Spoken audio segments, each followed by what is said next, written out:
Hola semuanya, welcome to IPA Class.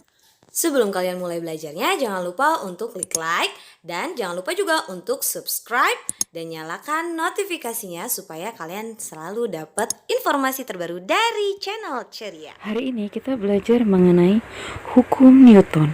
Hukum Newton adalah hukum yang menggambarkan hubungan antara gaya yang bekerja pada suatu benda dan gerak yang disebabkannya.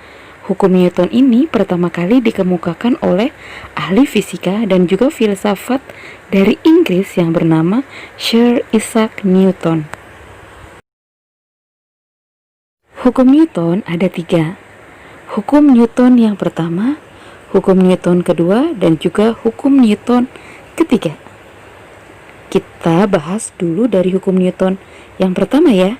Hukum Newton yang pertama berbunyi, jika resultan pada suatu benda sama dengan 0, maka benda yang diam akan tetap diam dan benda yang bergerak akan tetap bergerak dengan kecepatan tetap.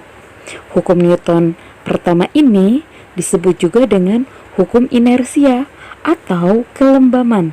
Contohnya, ketika kamu dibonceng pada sepeda motor yang mula-mula diam, kemudian bergerak secara mendadak, maka badan kamu akan tersentak ke belakang kan? Itu adalah contoh dari inersia atau kelembaman, yaitu kecenderungan suatu benda untuk mempertahankan keadaan diamnya. Kita lanjut ke hukum Newton yang kedua. Berbunyi, percepatan sebuah benda berbanding lurus dengan gaya total yang bekerja padanya dan berbanding terbalik dengan massa. Arah percepatan sama dengan arah gaya total yang bekerja padanya. Contohnya, kamu menendang bola.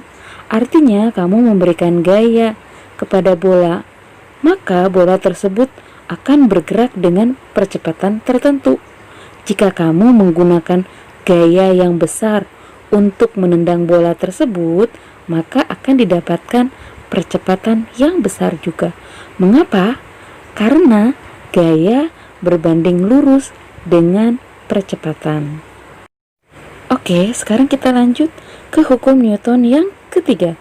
Hukum Newton yang ketiga berbunyi, ketika suatu benda memberikan gaya pada benda kedua, maka benda kedua tersebut memberikan gaya yang sama besar, tetapi berlawanan arah terhadap benda pertama. Jadi ada dua benda. Benda pertama memberikan gaya kepada benda kedua, maka benda kedua tersebut memberikan gaya sama besar ke benda pertama tadi, tapi berlawanan arah. Contohnya, kamu memukul meja, artinya tangan kamu memberikan gaya kepada meja, maka meja sebagai benda kedua akan memberikan gaya kembali ke tanganmu dengan besar yang sama dan berlawanan arah. Nah, kamu sudah mengerti. Terima kasih kalian sudah menyimak video pembelajaran mengenai hukum Newton.